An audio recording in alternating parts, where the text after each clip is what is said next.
Welcome, everyone out there listening worldwide. Offtop Podcast, Episode 3. Hope everybody's doing okay out there. Hope everybody had a good week. It is Tuesday, September 21st, Episode 3. 3 episodes in already. I can't believe it. Wow. It's flying by. This is your host, Corey Phillips, here for the Offtop Podcast. Thank you for joining us. I hope you guys had a good week. Crazy NFL week. I don't know if you guys caught any of the games week 2 of the NFL. We also had week 3 of college football. But crazy week. Got a lot to get into today. We're going to get into, obviously, some NFL stuff. I mean, you thought week 1 was great. Week 2 was phenomenal. I'm in the Seahawks jersey today. If you don't know, I went to the Seahawks game on Sunday. We're going to talk about that a little bit. I had a great time. Took my little one up to the game.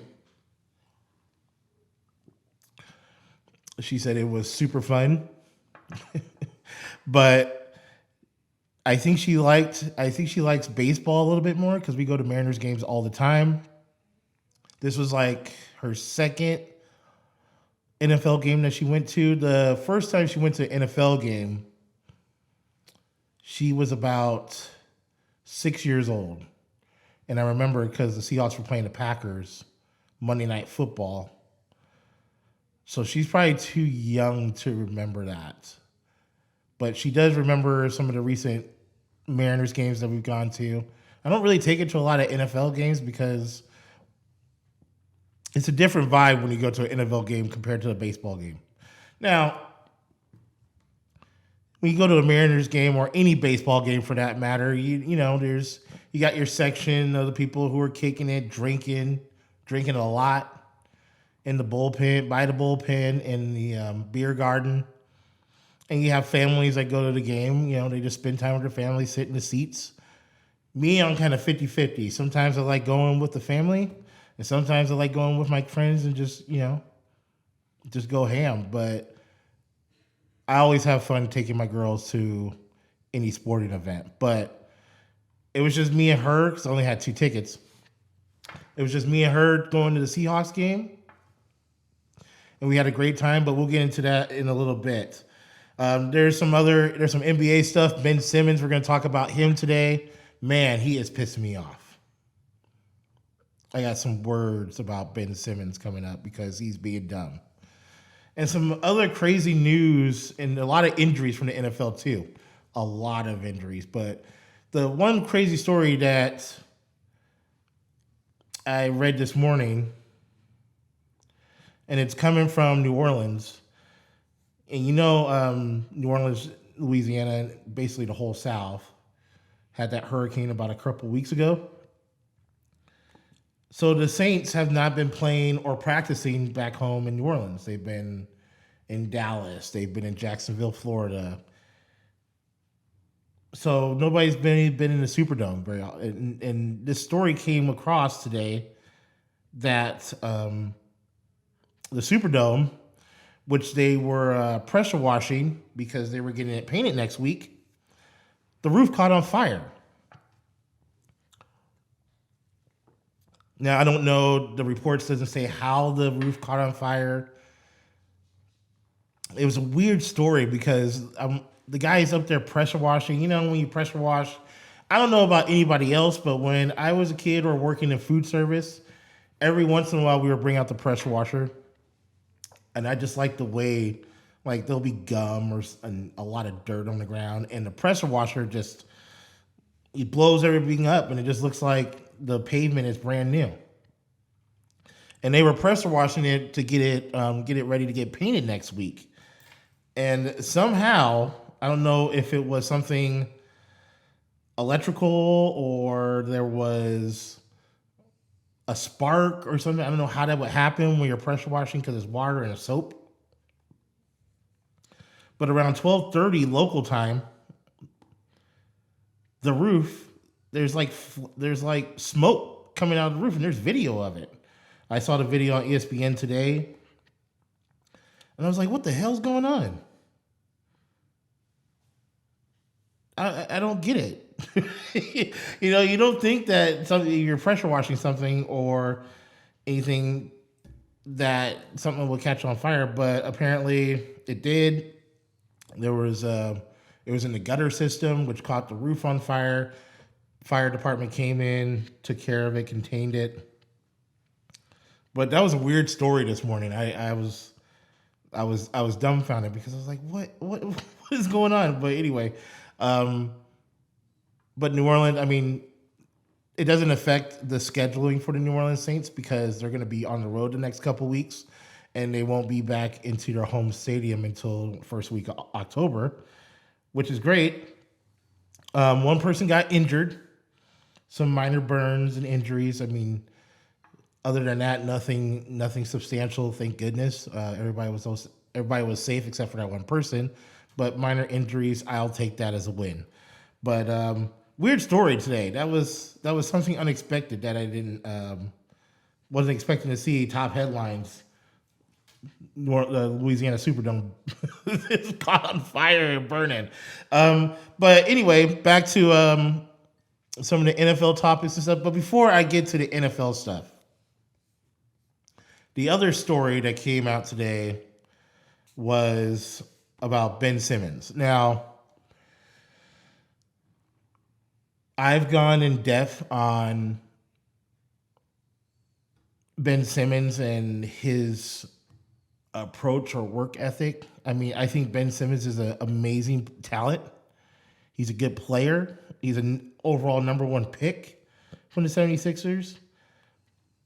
But I have made it known that he was a little bit exposed during the playoffs last year. Anytime a player is passing up wide open dunks and layups and deferring to somebody else, that's a confidence issue. And you're either afraid, I mean, basically you are afraid of you messing up or making a mistake. You're not confident in your abilities as a player. Now, the 76ers and Ben Simmons have had issues. Joel Embiid is a name that came up because Joel Embiid and Ben Simmons not had the best relationship since they played together. It's kind of deteriorated over time because let's just be honest here. Ben Simmons was exposed during the playoffs. He was terrible from the free throw line. He was passing up wide open layups. He was basically costing Sixers games and playoff games. When you're on the verge of making a playoff run or a championship run, you need all your guys and all your horses up there ready to go. Now, the 76ers said they were shopping him.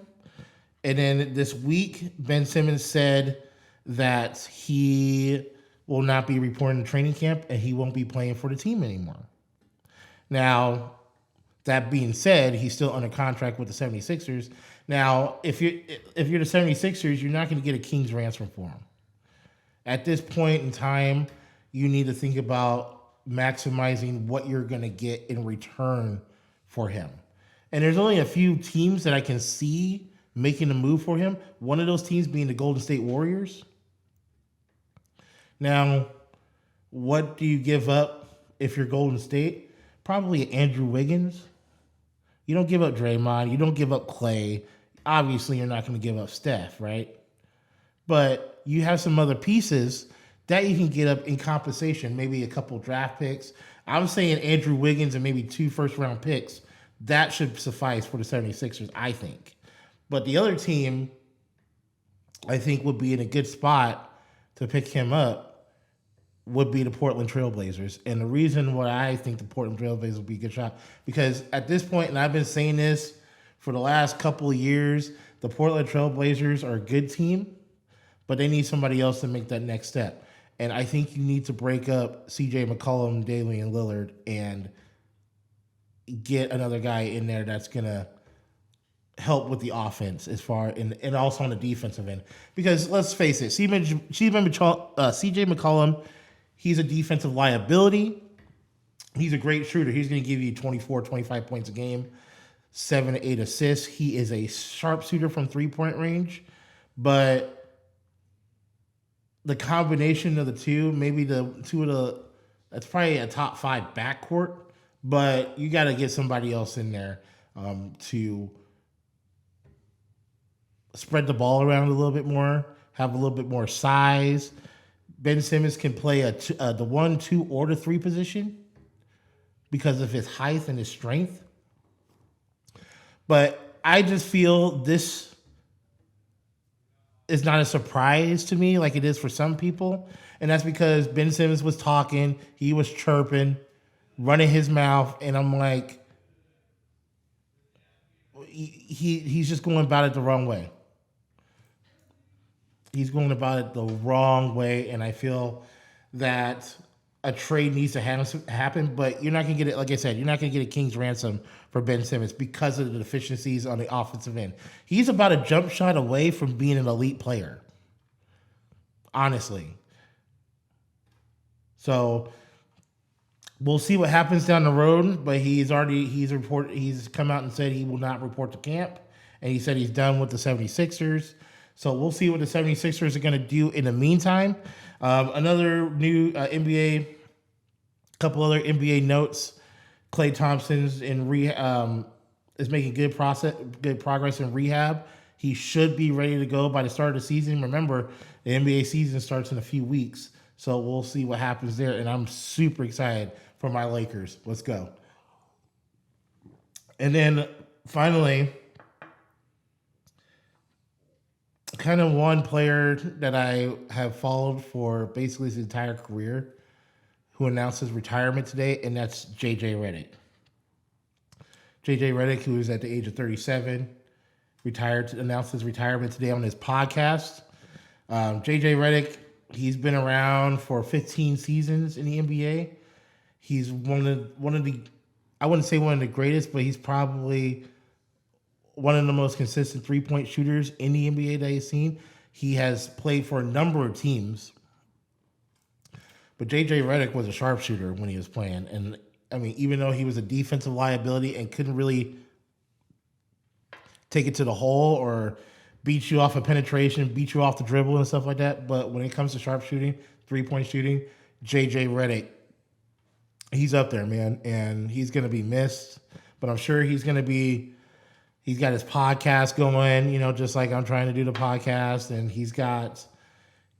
he can get a job as a commentator anywhere, and he could be getting a gig soon, maybe with ESPN or maybe with Fox, who knows. But J.J. Redick announced his retirement today, so he's going to be missed, but he'll be around, I'm sure. And is he a Hall of Famer? Probably not. I wouldn't think he's a Hall of Famer, but I'm sure he'll get some consideration later on down the road. That being said, let's get into the meat and potatoes of the show tonight. And I want to start off with talking about Monday Night Football.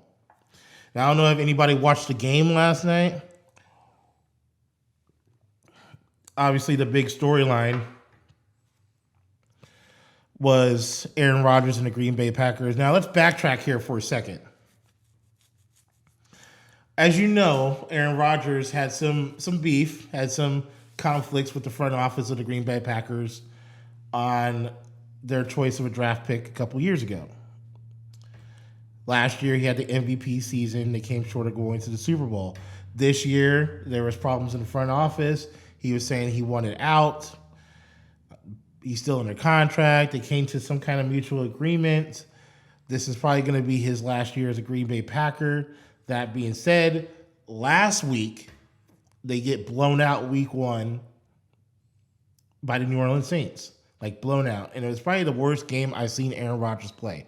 Now, coming into this week, there was a lot of talk. And if you watch the post-game press conference from last week with Aaron Rodgers, basically he said the same thing that he's done. And I didn't even think about this. And I started to think about it a little bit harder about the start of the season for the past and for the Packers. And typically, this is how they start the season off. If you remember last year, they lost the first game of the season, got blown out. Post-game press conference, but what does Aaron Rodgers say?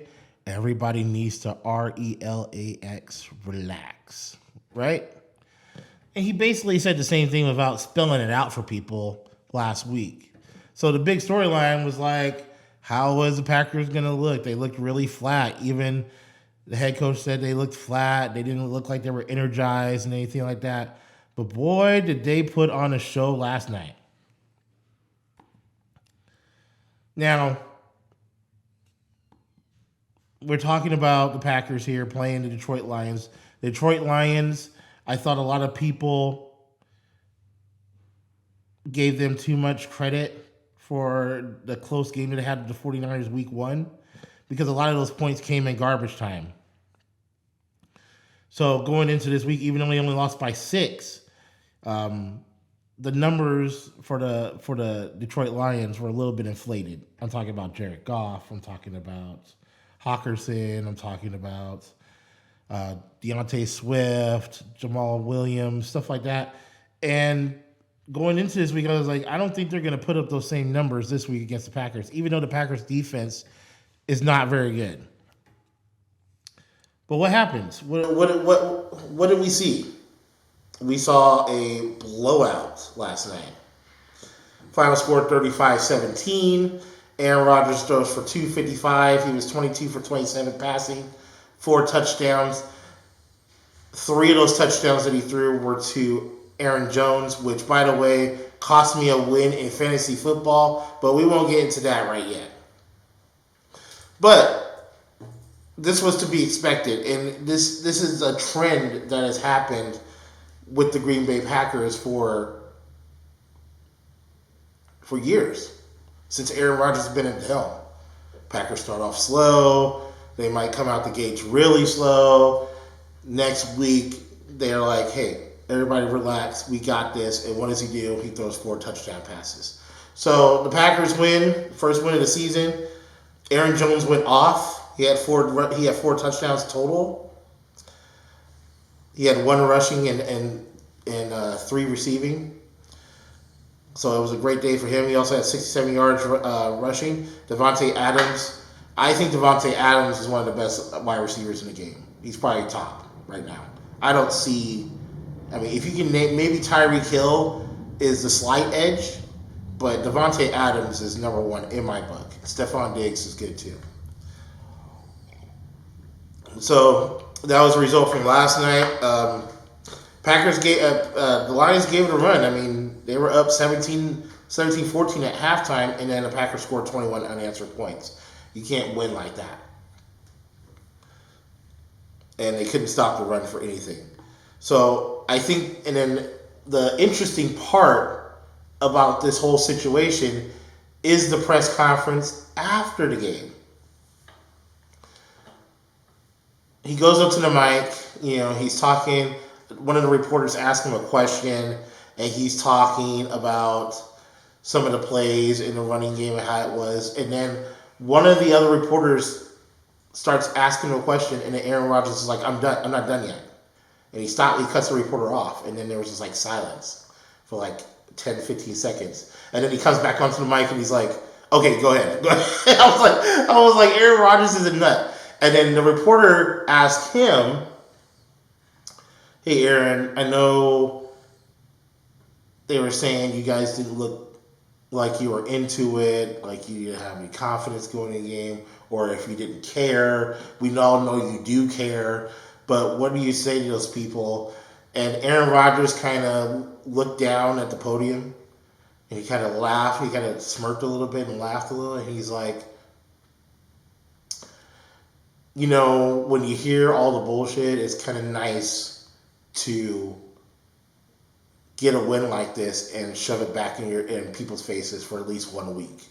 You see what I'm saying? And that's true, because they were ripping him apart. But that's the greatness of Aaron Rodgers. Like, a lot of people I don't think appreciate Aaron Rodgers as much. I mean, I appreciate Aaron Rodgers a lot. I think he's probably the best quarterback in the league right now, outside of Patrick Mahomes. I mean, he's 10th all time in passing. He reached that record yesterday. He's tied with Tom Brady for the most 4 touchdown games ever. And Tom Brady's still going. Tom Brady's 44. Aaron Rodgers is 38. So I think Aaron Rodgers got some years left. But the fact that he gets thrown under the bus on so many occasions. Now, I wasn't the biggest fan of him, the way he went about things in the offseason. But I understand where he was coming from, because I feel like you guys are still crowning me as the franchise at the moment. I just won an MVP award. I've won multiple MVP awards. I've taken you to a Super Bowl and won one. Yeah, I know it's been a while since we've been back to the Super Bowl, but we're consistently in the playoffs every single year. We're consistently in the NFC Championship game almost every other year. And yeah, you have these players come, these players go, these players come, these players go. Who's still the benchmark? It's Aaron Rodgers. And obviously he proved that last night, where he can just have a horrible game and then come out and throw 250 with 4 touchdowns. Just like that. They have a big test though this week, because this Sunday night, they're on Sunday Night Football against the 49ers. We'll see how they do against that tough 49ers defense. But we'll get into that later in my preview for this week coming up. But I just feel like, hey, get off Aaron Rodgers' back. He's a bad man. Come on. Get off his back. Some of the other games some of the other big games from this week, the Chiefs and the Ravens game from Sunday Night Football. Man, what a game that was. Now, I watched the game. I watched the replay the next day, because when the game started, I was still trying to get out of the parking lot from the Seahawks game. And let me tell you, there's some cities that are equipped to handle certain situations like parking. It was a mess. And I know it's been a year and a half since we've had a sporting event like this. And I know that T-Mobile Park is next to Lumen Field in Seattle. But the way the parking and everything, and the way that the police were directing traffic, was absolutely ridiculous. I was in the parking lot for at least a good hour before I could get onto the road to turn to get onto the freeway. It was nuts. So I think some cities are equipped to handle that. That situation proved to me that Seattle was not prepared for what was coming that day, because that game was sold out and there was over 50,000 screaming fans trying to get out of that place, and it was bedlam. So that being said, I got home when we got my daughter something to eat. We went home, and it was halftime of the Chiefs-Ravens game. And at that point, it was 21-17 Chiefs. That game turned out it was back and forth. The Chiefs got shut out in the fourth quarter. That was the biggest surprise for me. The other big surprise was the interception that Patrick Mahomes threw, which kind of swung momentum over to the Ravens side. And the Chiefs are one of those teams that you have to get up on them early. You saw the example week 1 with Cleveland. Cleveland got up early, didn't get up enough. You just need a couple stops here and there to slow them down. Your point is to keep them off the field. And Cleveland couldn't get it done. This game here, I think the Ravens are like the only team that can actually keep up with the Chiefs. I mean, if you think about it, Lamar Jackson, Lamar Jackson is the offense of the Ravens. With his feet and how he's able to elude people and to extend plays with his feet. It's unbelievable. The way he played, Lamar Jackson had 170 yards rushing from the quarterback spot, and he had 2 touchdowns. Patrick Mahomes had a great game, 24 for 31. He threw for 343. He had 3 touchdowns. He had a critical pick late in that fourth quarter when the Chiefs were driving that could have sealed them in the game. And then the jump pass that Lamar Jackson threw, I don't even know what to say to that. It was unbelievable, his performance. But I just feel like there's deficiencies in the Chiefs' defense that I'm starting to notice in these first 2 weeks. And I've always said, I've said this, I've been watching football all my life. Or at least I can remember. And I've always said, you're going to learn a lot about teams after the first 2 weeks of the season. You're either in that 2-0 realm, you're undefeated still. That means you're rolling, everything is good. The 1-1, you're kind of, you're like that mid-tier, but you're 0-2. It's not panic time yet, but you have to start worrying, and you need a win coming up in the next week. I feel like the Chiefs, their defense has got to step up a little bit better because these games have been too close to call, and the Chiefs lost that because of their defense and not be able to stop them on the critical situations. So that was probably my game of the week, besides the one I'm about to talk about, because I was there. But the Ravens game, that was an excellent game. I'm glad I got to watch that, the second half at least. But the other game I wanted to talk about, oh boy, this is going to be tough. And you see I got the jersey on, right?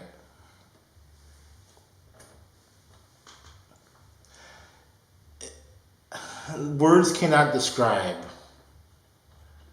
how disappointed I was in that game. And I'm going to tell you why. From a father standpoint, I had a fun time with my daughter. We got to sit there. We had to watch the game. We had amazing seats. And there's not really a bad seat in Lemon Field. But from a analytical football fan standpoint, damn, the Seahawks blew it on so many occasions. Let me tell you right now, the Hawks were up 24-9 at halftime. 24-9. Usually for the Hawks, that's a win. Okay? They get shut out in the third quarter. Titans will get a touchdown in the third quarter. We're rolling in the fourth quarter. The Hawks were up by a touchdown. A few things that I noticed. The Hawks, in the play calling in the second half, they completely took Chris Carson out the game. He only had 4 carries in the second half compared to the 16 carries in the first half. That cannot happen. When you have a lead like that, now typically, on a normal situation, if you have a 2-touchdown lead, late in the third quarter, early fourth quarter, what are you trying to do? You're trying to eat clock. You give it to your power running back and you eat that clock up.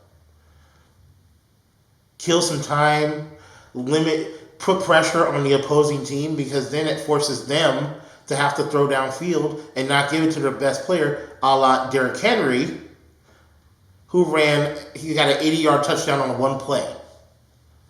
Right? Titans scored 14 in the fourth quarter. The big run by Derrick Henry. They couldn't stop Julio Jones to save their life. And then the penalties. Oh my goodness, the penalties. Now, and that's going to lead me to another conversation, and we might have to have a conversation on the next episode. But this whole diva thing with DK Metcalf is really getting out of hand here. I need to see more from him. As a matter of fact, I need to see more from all the star players. Where was Jamal Adams? Where was Carlos Dunlap?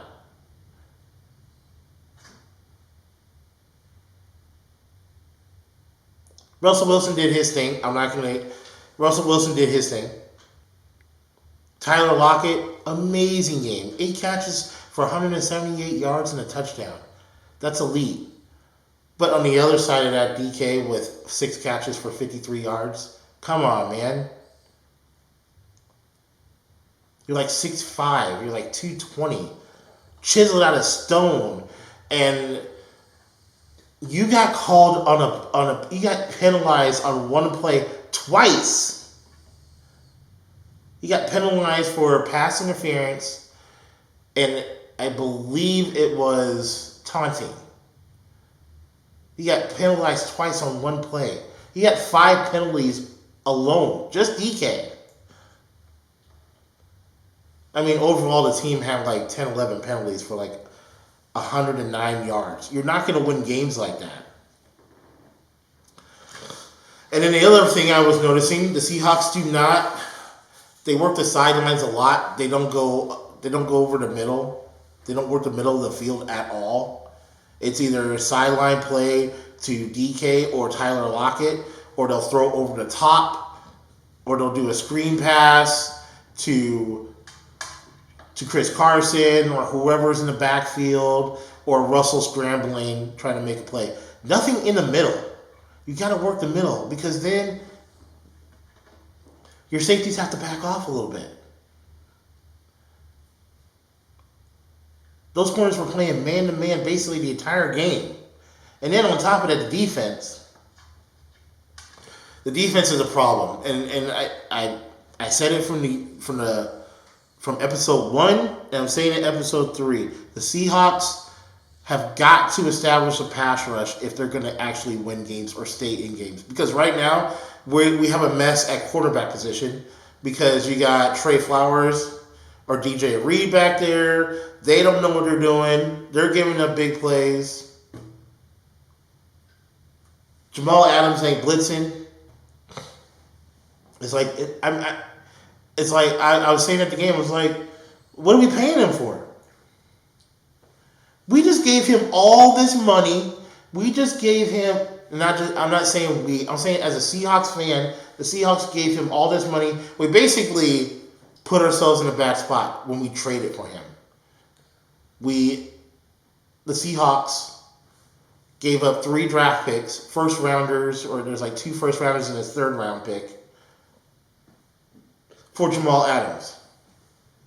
He goes on a holdout, kinda. He doesn't practice during the off season. He wanted a new contract, and that's all spilling out from Russell Wilson and his deal, because Russell wanted a new contract the year prior. And it spread into the rest of the team. So there's some issues right now with this team.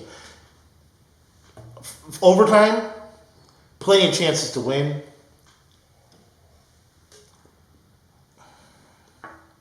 I mean, I was really upset. Let's just put it that way.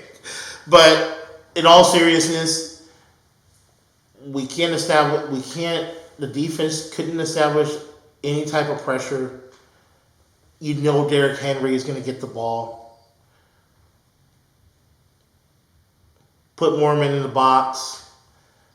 But you gotta get those outside receivers. Julio Jones was amazing after that piss-poor first game that he had. He came back strong in the second game. A.J. Brown, he dropped like 4 or 5 passes. And he was wide open on like several of them. So there's some problems with the Seahawks offense, or the Seahawks defense. The offense, DK is being a diva. I think he needs to just check himself and get himself straight. But the Seahawks got another tough matchup as they're playing Minnesota this week on the road. Again, you got 2 elite wide receivers with Adam Thielen and Jared Jeffries, and then you also have Dalvin Cook you have to deal with. Basically, it's the Tennessee Titans 2.0 on the road, no home field advantage. What are the Seahawks going to do? That's going to be interesting. I want to see the line on that game, but we'll get back to it in a second. Some other games, some other keynote games I wanted to get into. Cowboys' big win against the Chargers. Justin Herbert. There were some couple plays down the stretch. The Justin Herbert touchdown to Jared Cook that got negated because of a penalty. That really turned the tide over to the Dallas Cowboys. The Dallas Cowboys had almost 200 yards rushing between Tony Pollard and Ezekiel Elliott. You're not going to win a lot of games when you're rushing for almost 200 yards. Dak didn't have the best game, but he had enough to get the victory. First win for the Cowboys this season. They're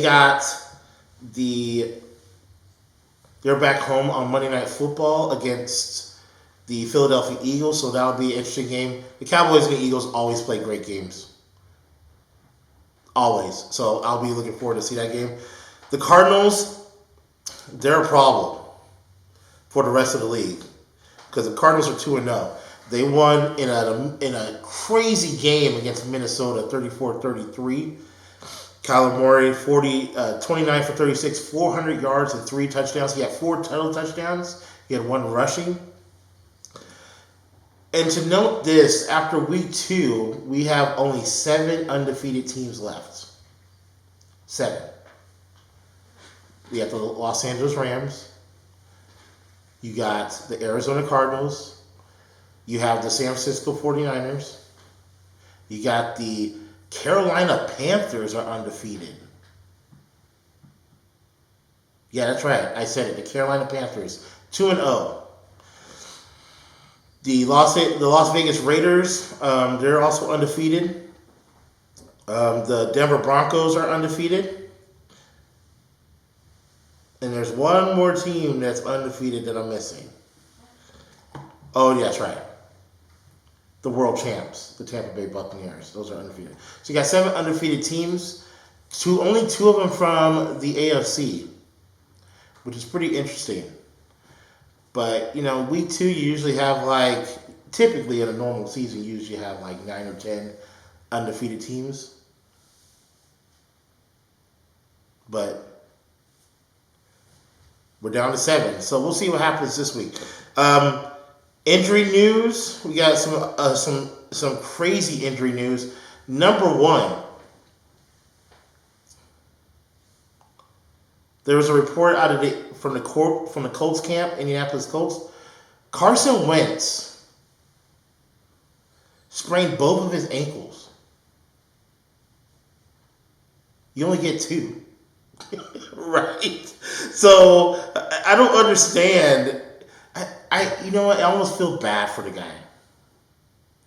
Carson Wentz has gone through so much, and so the report is one of the ankles is a high ankle sprain, and the other one is just a low ankle sprain. But he's questionable to start this week. Some other injury news: Ben Roethlisberger is dealing with a pectoral injury. He's questionable for this week. Tyrod Taylor has gone on the IR. And the Texans have already said they will not, I repeat, will not start Deshaun Watson, which is crazy to me.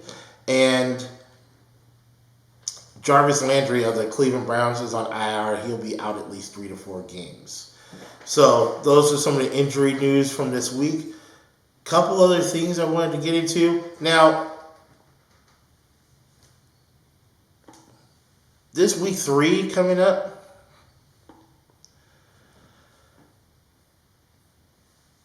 there's some games on here that are really going to separate the men from the boys as far as this season goes. This Thursday, you're starting with Carolina and Houston. I think Carolina is actually better than what people are saying they are. I think Sam Darnold has found a nice fit in Carolina. But Houston's got all sorts of problems. So I think Carolina's going to win far and away. But there's a couple of games. Obviously, the Monday night game is a good matchup because the Eagles and the Cowboys all play each other well. Green Bay, San Francisco, Sunday Night Football. That's going to be intriguing to see how Aaron Rodgers does with elite defense. I already talked about Seattle and Minnesota. The game of the week, my game of the week, is Tampa Bay at LA to play the Rams. You got 2-0 teams. You got the defending world champion Tampa Bay Buccaneers. And Tom Brady, for 44 years old, the dude has got 10 touchdowns in 2 weeks. He has been on fire. going up against that Los Angeles Rams defense with Aaron Donald and the crew. And I got to give it to you. Matt Stafford, that connection with him and Cooper Kupp, that's something special going on in LA right now. The Rams are nothing to play with. They've been getting Cooper Kupp involved in everything, and you still got Robert Woods laying in the weeds waiting to get some targets. But we'll see how Tom Brady does. Now, the Packers have played some cupcake defenses. They played Cowboys week 1. Cowboys defense ain't great. They played Atlanta. Atlanta's terrible. So we'll see how they look against an actual legit team, because a lot of people are picking the Rams to make a run at least to the NFC Championship game. A lot of people on paper are saying the Rams are legit. So we'll see how they do. The other intriguing game that I'm looking forward to watching, we'll see if how Kansas City is going to bounce back against the Chargers. Kansas City coming off that loss. The Chargers coming off that loss to the Cowboys. Kansas City coming off the loss against Baltimore. I want to see how they respond after a loss like that. Because Kansas City is probably pissed off right now that they lost that game. They're back home at Arrowhead. The Arrowhead is one of the loudest, probably the loudest stadium in the league. I've been to Arrowhead to several games on occasion. That stadium is no joke. It is no joke. So we'll see how the Chargers play there. But those are the three. So I would say the Chargers-Chiefs game, the Bucks and the Rams game are probably the two games I'm really looking forward to, and Green Bay, San Francisco on Sunday nights. Those are probably some of the games I'm looking forward to. Other games on the slate, you got the Washington football team, who actually looked really good last Thursday. Got the big win on Thursday Night Football. They're in Buffalo playing the Bills. Bills coming off a win last week. Chicago and Cleveland. Now, the intriguing story about this game is Andy Dalton's injury, because Andy Dalton got hurt last week.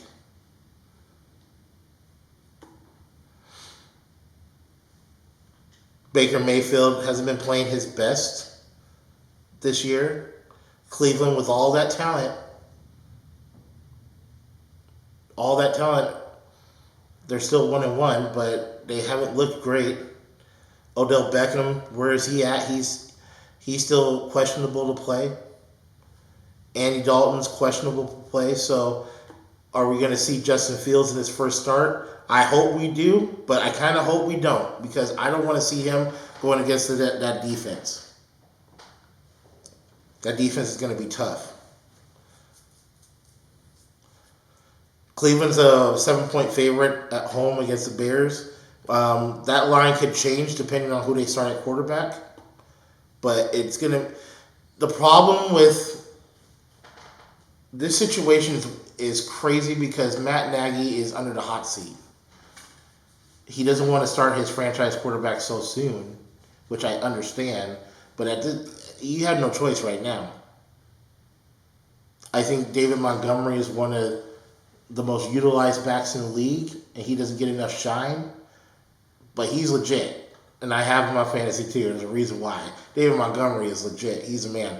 And I think they need to give him and feed off of him a little bit more. But Justin Fields going in there, we'll see if he can change it up. He played a little bit in the second half. He threw a pick. But a lot of the passes that he was throwing last week, there was a couple of drops. Allen Robinson dropped a pass in the end zone, which I thought, you got to catch those. There's another pass that was dropped. It hit him right in the numbers. It was dropped. He threw a pick, but he made a critical third down play to extend the drive and to kind of seal it for the Bears. Cincinnati had no business being in that game in the first place, because they were up. The Bears were up 17-3. A couple of miscues by the Bears made the game a little bit closer, but at the end of the day, the Bears won. So Chicago and Cleveland, that'll be an interesting game. Baltimore, Detroit. That's not even going to be any competition. We'll see what happens, but I think Baltimore is going to win that easily. Another game's on the morning slot. Indianapolis at Tennessee. Tennessee coming off a big win in Seattle. They're going to ride that momentum. Indianapolis going through it. Carson Wentz he's questionable. I don't think he's going to play. We'll see on that. I already talked about Los Angeles and Kansas City. New Orleans and New England. New Orleans and New England will be interesting. Jameis Winston looked like the old Jameis Winston after that first week. I thought that was an anomaly, but New Orleans coming off the loss last week to Carolina. New England coming off a win at Miami. So we'll see what's going there. And then some of the afternoon games, Jets at the Broncos. Broncos are 2-0. Now,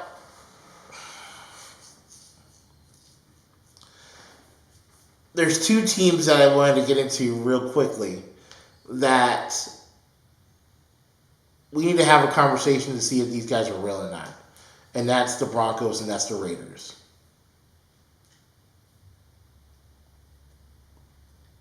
The Raiders have beat two quality teams the first 2 weeks. Think about it for a second. Who did they beat week 1? The Ravens. Who did they beat week 2? The Steelers. Those are two quality teams. And it's not, Derek Carr has played efficiently and he's played well. And the defense has played amazing. I've been very pleasantly surprised at how well the Raiders have played. And they're playing another elite defense in the Miami Dolphins. But the offense has been struggling. Tua, we don't know his status in the game. But the Raiders have been playing well. How far they're going to take this, I don't know. But as of right now, they're one of the last undefeated teams left. The Broncos, on the other hand, I need to see more from them before I can put them in that upper echelon. The Broncos are playing, who are they playing this week? The New York Jets. That's not even a game. I mean, the Broncos should have no problem beating the Jets, especially the way the Jets looked last week. But the Broncos, if you look at their 2 games, I mean, they played Jacksonville week 1, or week 2. They played Jacksonville last week. Jacksonville is in straight rebuilding mode right now. And then who did the Broncos play week 1?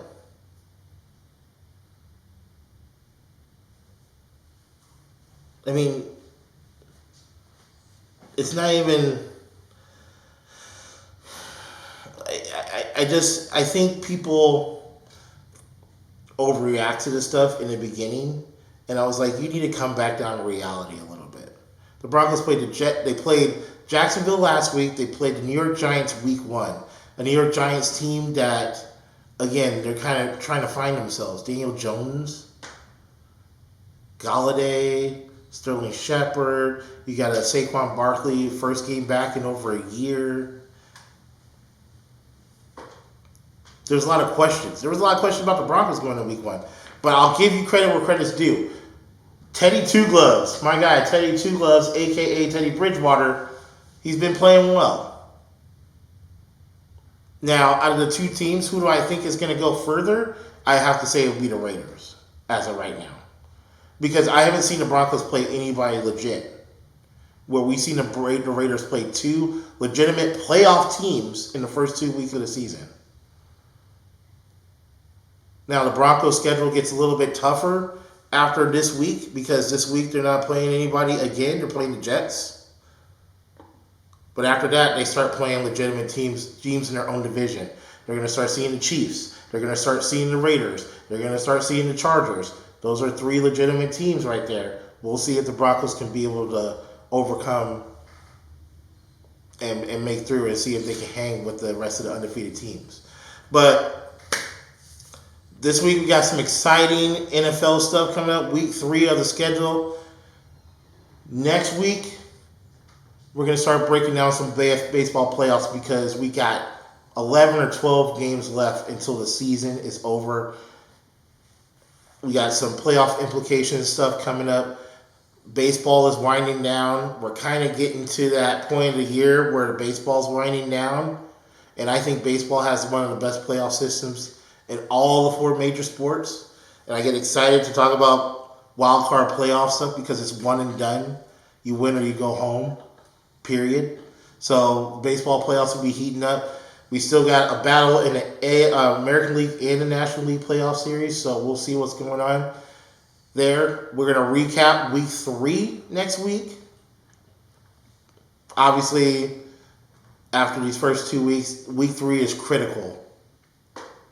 And by the way, late score update, Mariners win. So Mariners are still alive for the playoffs. Last I checked, as of last night, they were 3 games out of the wild card spot. So we'll see what the results are. We'll see if they're 2.5 games out. No? Final score is 5-2. Oh, final score was 5-2 on the Mariners tonight. So that's good news for the Mariners. We'll see if they can.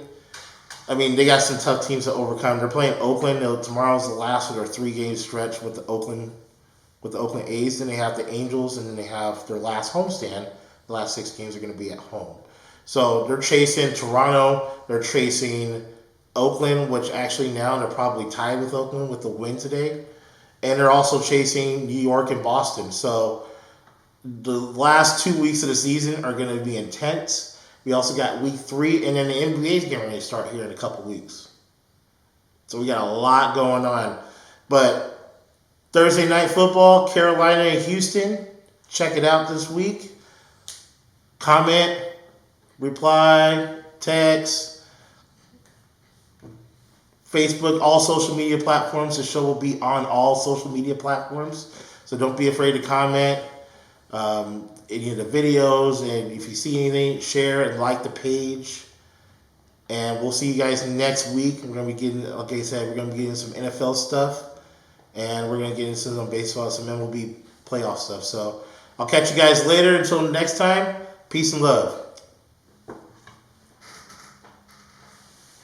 Hell yeah. Good shit.